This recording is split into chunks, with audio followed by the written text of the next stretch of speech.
अब तक की कहानी में आपने देखा कि आर्या अपने गुनाह के पश्चाताप के तौर पर एक नई नवेली कार टीना को दे देती है, जिससे वह खुशी से नाच उठी।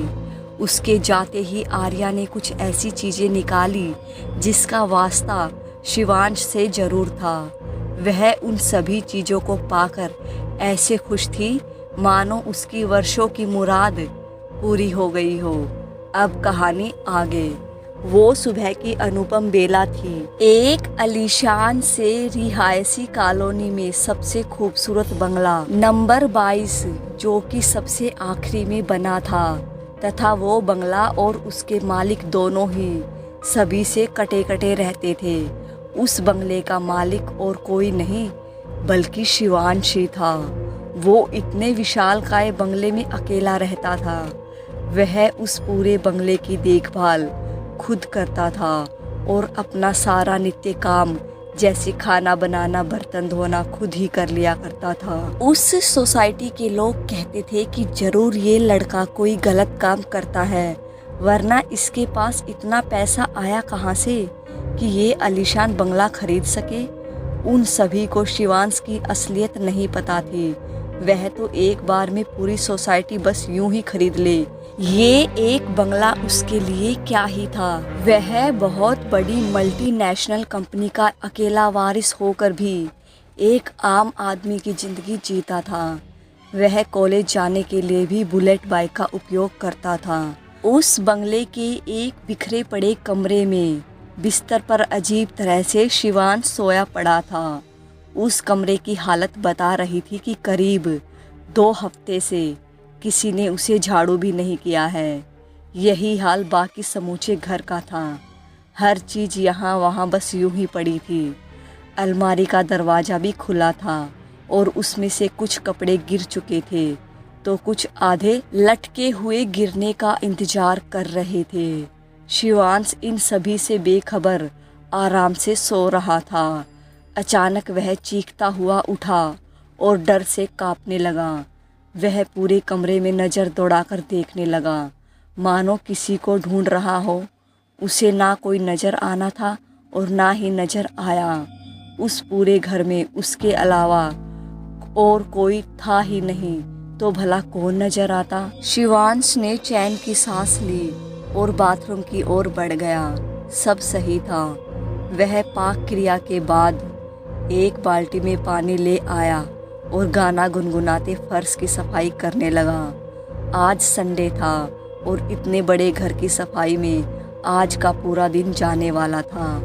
वह अपने कमरे की सफाई करके हॉल में आया ही था कि डोर बेल बजी और उसकी आवाज़ मात्र से शिवांश कुछ खींचने लगा।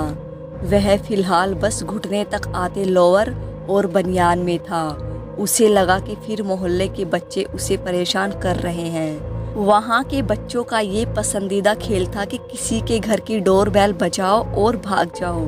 शिवांश खींचते हुए दरवाज़ा खोलकर गाली देने ही वाला था कि सामने खड़े शख्स को देखकर वो कुछ हड़बड़ा सा गया। उसके सामने उसकी कंपनी के मैनेजर डायरेक्टर महाजन खड़े थे। वो शख्स बूढ़ा होने के बावजूद अच्छी कदकाठी का आदमी था। वह शिवांश को उस हालत में देखकर अपने आप को हंसने से ना रोक पाया। वह अपनी हंसी रोकते हुए बोला, सर आप कोई काम वाली बाई तो रख ही सकते हैं। ये क्या अच्छा लगता है अपने ही घर में नौकरों की तरह कच्चे बनियान में पोछा लगाना। शिवांश उन्हें बड़े अदब से अंदर ले गया और गंदे सोफे को झड़काते हुए उन्हें बैठाया। वह बूढ़ा सोफे की दूसरी साइड रखी बैग को देखकर बोला, और बेटा कैसी रही आपकी पिकनिक। शिवांश उनके सामने बैठा और मुस्कुराते हुए बोला, सच पूछो तो बहुत बढ़िया रहा। आप जानते हैं कि बीच रास्ते में हमारा एक्सीडेंट हो गया और उसके बाद हमें आर्या अपने घर ले गई। हमने पूरी रात वहीं बिताई और उसने अपने नुकसान की भरपाई में नई नवेली कार टीना को दी। सच में वो दिल की बहुत अच्छी थी। उसका रूप, खूबसूरती। महाजन कुछ सोचते हुए बोला, सर लेकिन ये आर्या कौन है? हमने तो कभी नहीं सुना इसके बारे में। शिवांश मुस्कुराया और बोला, ये वही लड़की है जिसकी गाड़ी से हमारा एक्सीडेंट हुआ था। वैसे आप बतलाएं कैसे आना हुआ? वह बूढ़ा चेहरा जो खिलखिला रहा था, यह सवाल सुनकर कुछ मुरझा गया। वह कुछ दुखी मन से बोला, बेटा मुझे माफ़ करना, मैं तुम्हारे पुराने जख्मों को कुरेद रहा हूँ, लेकिन मेरा यकीन करो यह बहुत ज़रूरी है। शिवांश कुछ गंभीर होते हुए बोला, क्या बात है अंकल, सब ठीक तो है ना? वह बूढ़ा अपने चश्मे से शिवांश को दया की भावना से देखते हुए बोला, सर एक कंपनी है आदित्य कॉरपोरेशन, उसके साथ हमारा पुराना व्यापार चल रहा है, लेकिन पिछले कुछ महीनों से वो लोग ज़्यादा मुनाफा मांग रहे हैं। वर्षों पहले हमने उनके साथ व्यापार करने से पहले जितना प्रतिशत लाभांश देने का वादा किया था वो उससे ऊपर मांग कर रहे हैं। हमें उन्हें जवाब देने के लिए वो कागज़ चाहिए जो हमारी कंपनी और उनके बीच कॉन्ट्रैक्ट साइन करते समय हुई थी। वो कागज़ आज भी आपके पुराने पैलेस में होगा। हमें उस कागज़ की बहुत ज़रूरत है और आप ही वो ला सकते हैं। उस घर की तिजोरी आप ही हो। शिवांश परेशान सा उठा और सोचते हुए बोला, अंकल आपको तो पता ही है, मेरी डॉक्टर ने मुझे उस घर से जितना हो सके दूर रहने को कहा है। वो लोग कितना मांग रहे हैं लाभांश? बूढ़े ने कहा, जितना उनको मिलना चाहिए उसका 3 गुना। शिवांश दीवार पर गुस्से में मुक्का मारते हुए बोला, हमें उनके साथ कोई व्यापारिक संबंध नहीं रखना। वह बूढ़ा भारी उत्साह से बोला, मैं भी यही चाहता हूँ, लेकिन क्या करूँ, उन कागजों के बिना मैं यह भी नहीं कर पा रहा हूँ। शिवांश ने एक गुस्से वाली नज़र से बूढ़े को घूरा और कहा, मैं लेकर आऊँगा वो कागज़ उस घर से। आप आज शाम को आकर ले जाइए और उनके मुंह पर मारिए।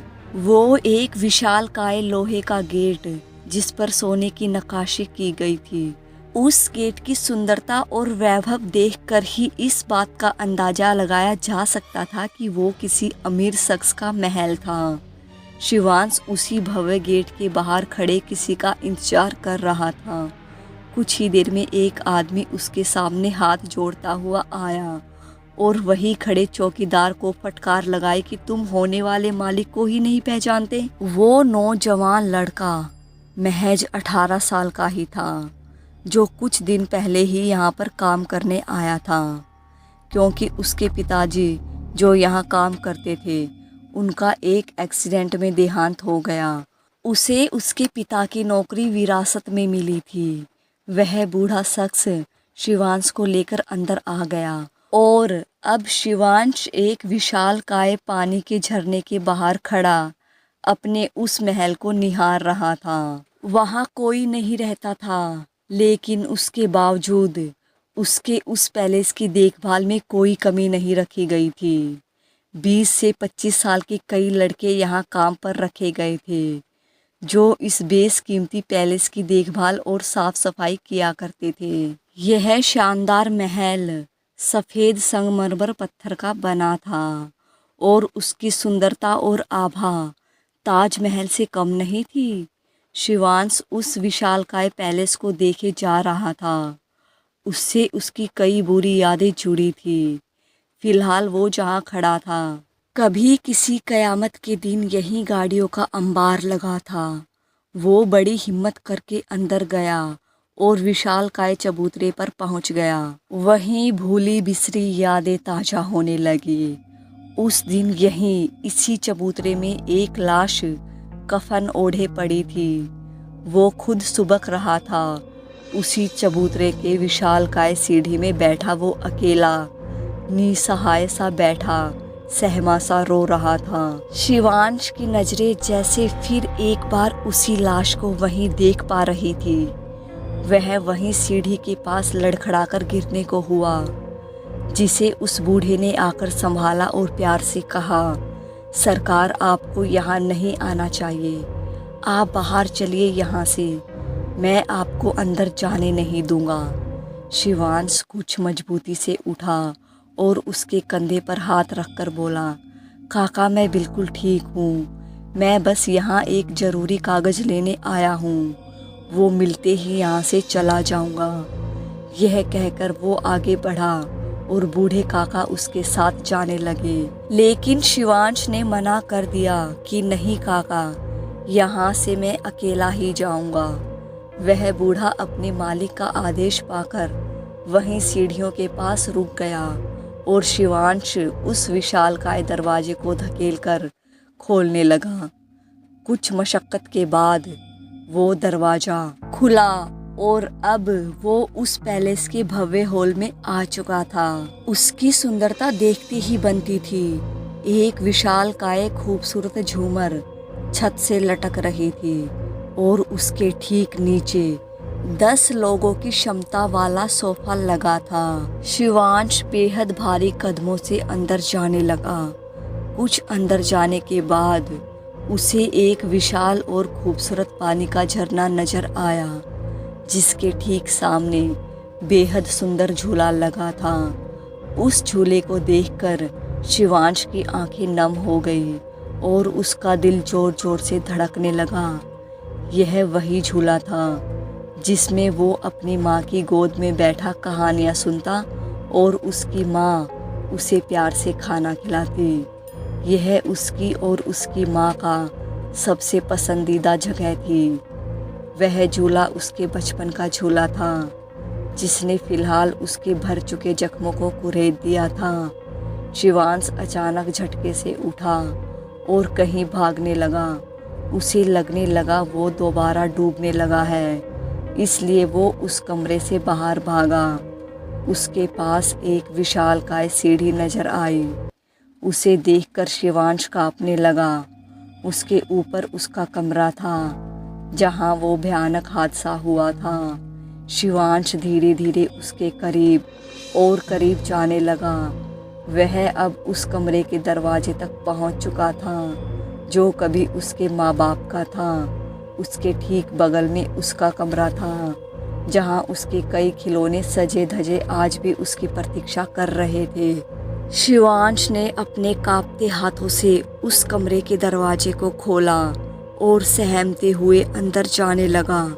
उस विशालकाय कमरे में फिलहाल अंधेरा पसरा था, क्योंकि उसे जानबूझकर हमेशा के लिए बंद किया गया था। शिवांश ने कुछ मशक्कत के बाद अपने मोबाइल की टॉर्च की मदद से वहां की लाइट का स्विच ढूंढा और लाइट जला दी। एक पल में ही वो विशालकाय कमरा रोशनी से नहा उठा। रोशनी होते ही जो पहली चीज उसे नजर आई, उसे देखकर वो चीख पड़ा। उसके सामने उसकी माँ आहना खड़ी थी। उसे अचानक अपने सामने देखकर शिवांश चिढ़ पड़ा और उसके बाद उसे बड़ी अजीब नज़रों से घूरने लगा। वह अचानक भाव विभोर में हो गया और भागकर उसे गले मिलने लगा। वह रोने लगा कि माँ, आप मुझे अकेला छोड़कर क्यों चली गई थी? माँ, मुझे यहाँ आप लोगों की बहुत याद आती है। जब काफ़ी देर तक उसमें ना कोई हरकत हुई और ना ही उसने कोई जवाब दिया, तो शिवांश मायूसी से उसका चेहरा देखने लगा। कुछ पलों बाद याद आया कि वो महज एक मोम का पुतला था। उसे उसने ही एक दिन अपने पापा से जिद करके मंगवाया था कि इस बार मम्मी को जन्मदिन में तोहफे में दूंगा। वह यही याद करके घुटनों के बल बैठकर रोने लगा। इसी कमरे में मूर्ति के पास ही उसकी माँ की भयानक लाश पड़ी थी। उसका समूचा जिस्म जल चुका था और देखने वालों का दिल दहल जाए ऐसी उसकी हालत थी। यही अपनी माँ की लाश देखकर वो बेहोश हो गया था। उसके बाद जब उसे होश आया तो सब खत्म हो चुका था। उसके बाद उसने बड़े दुखी मन से अपनी माँ का अंतिम संस्कार कर दिया। उसके पिता रिहान का सिर्फ एक दाहिना हाथ मिला था, इसके अलावा कुछ नहीं मिल पाया। सबने सोचा उस बम ब्लास्ट में उसके जिस्म के परकच्छे उड़ गए होंगे। उस दिन इस घर में इतना बड़ा धमाका हुआ था कि करीबन 50 लोगों की मौत हुई थी। शिवांश को भी कुछ चोटें आई थी। शिवांश अतीत से बाहर आता हुआ जल्दी से उसी कमरे से लगे एक छोटे कमरे में गया। जहां अंदर की तरफ विशालकाय लोहे का गेट था। वह गेट शिवांश की उंगलियों की छाप और रेटिना से खुलता था। शिवांश ने जल्दी से उसका पासवर्ड डाला और अपना हाथ रखकर अपना सर निर्धारित स्थान में रख दिया। जल्द ही वो लोहे का गेट खुल गया और शिवांश उसके अंदर चला गया। वो कोई कमरा नहीं बल्कि विशालकाय तिजोरी थी। उसमें एक तरफ ढेर सारे रुपए अलमीरा में पड़े हुए थे, जिसकी कीमत शिवांश के लिए कुछ भी नहीं थी। वह वही मौजूद दूसरी अलमीरा की तरफ बढ़ा, जिसमें कुछ फाइल रखी हुई थी। कुछ मशक्क़त के बाद उसे वो फाइल मिली जिसे लेने वो यहाँ आया था। फाइल मिलते ही वो वहाँ से भागा, मानो कोई भूत देख लिया हो। शिवांश इस बात से बिल्कुल अनजान था कि ये एक साया उस पर तब से नजरें गड़ाए बैठा था जब से वो यहाँ अंदर आया था।